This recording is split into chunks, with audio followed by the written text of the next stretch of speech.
Hello guys, I'm back here for another Golf Clash tutorial. This is going to be for hole 1 here of the Masters Winter Major.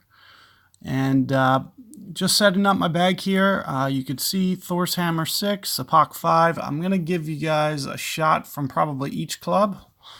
And for this one, I'm just going to keep with the Thor 6 because if you have that more topspin, it's going to be definitely something to use. Now I'm going to try to for the most part, stick to a lot of free-to-play balls, but I am going to try to, mix things up and try to get, a couple key opportunities here that I'm thinking about. I'll probably give you one shot with a pay ball, and then one shot with the free-to-play ball. So that way you get a little bit of two perspectives here. So let's take a look. Jump into hole number 1 here.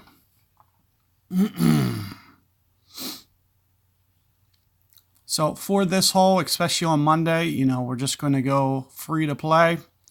No reason to use more than a kingmaker.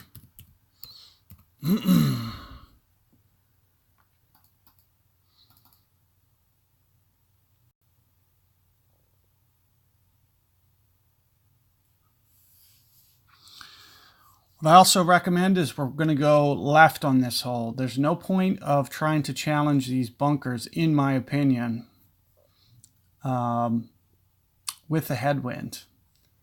Now, it would be nice to, pull it off, but it's just going to be too high risk. You're going to have to bounce all around that bunker and try to split right down the middle. And if this guy's thing ever moves, I'll kind of try to point at, you would need to land here and then here and then here. It's going to have to be all over the bunker where great balls could end up pushing you into the sand. Just not going to be worth it. There's an alternative shot that if you can perfect, especially if you can bring something that might be maybe like a Wind 4 ball, that it might be just a little bit more helpful. As I mentioned, it's just going to be very, very high risk to challenge that over there. So let's take a look. Go ahead, set up this bag. 11.5. We're essentially just going to stick with the max club number, 8.5 rings here. And just try to top spin it up as much as we can. Maybe just a little bit of overpower. Well, maybe about half overpower, to be honest.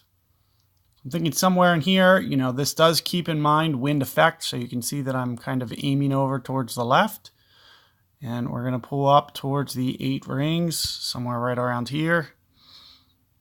As I mentioned, I'm going to try to stay somewhat control, maybe just a little bit more than half power.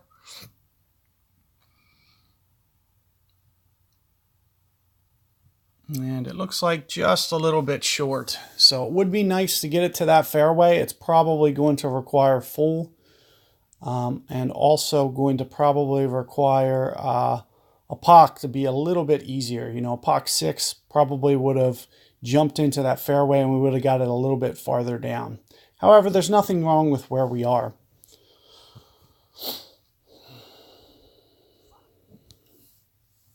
So the first thing that I'm going to do, especially for the second shots, I'm just going to kind of look at my elevation. Here you can see down in the bunker, it's at lower ground. This would probably require a minus 10% if you were. So you always want to pay attention to elevation because you'll see that bunkers are typically lower than the fairway. So you'll want to, keep that in mind when you're doing your ring adjustments for the most accurate results.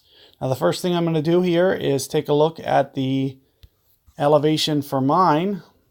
It looks like I'm almost, so you can see that I can just get the max club here. And I'm thinking maybe just a little bit uphill. Now what you'll also see here, pretty good side wind, almost 100% club somewhere in here. Now what you'll see is I'm going to be pulling up the higher ground. Anytime that I pull up the higher ground,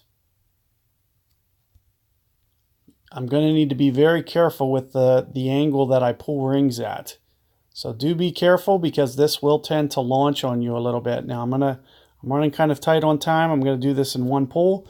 But as I mentioned, do just be careful because I pulled up to higher ground, which means that it's probably going to launch. And you can almost see that it almost missed. It was very, very close to missing the rough because it launched when I pulled up to higher ground there.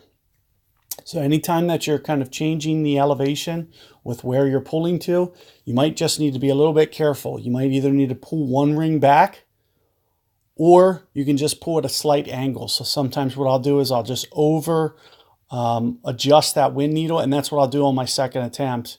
Once I have a little bit better feel, I'm just going to go ahead and forfeit. I don't want to get into the shootouts or anything. So this will also free me up to where I can just have, instant matches right at the beginning. So, keep that tip in mind. I do recommend that rough bump. It looks like, maybe the -5 in this sense really it's not going to be that necessary. You can probably just use the 0% and use more of that max adjustment. Other than that, make sure that you're considering wind effect. Wind effects towards mid club is going to be different than max club. So since I'm getting towards max club, you're going to see that the ball pushes harder towards the right. So you will want to set up your ball guide maybe just a little bit left if you are towards max club, and just scale it back a little bit less if you're towards min club, because there's less time in the air. It's going to have less secondary wind effect. So just keep these tips in mind. Good luck with that hole, and I'll catch you guys on 2 coming up.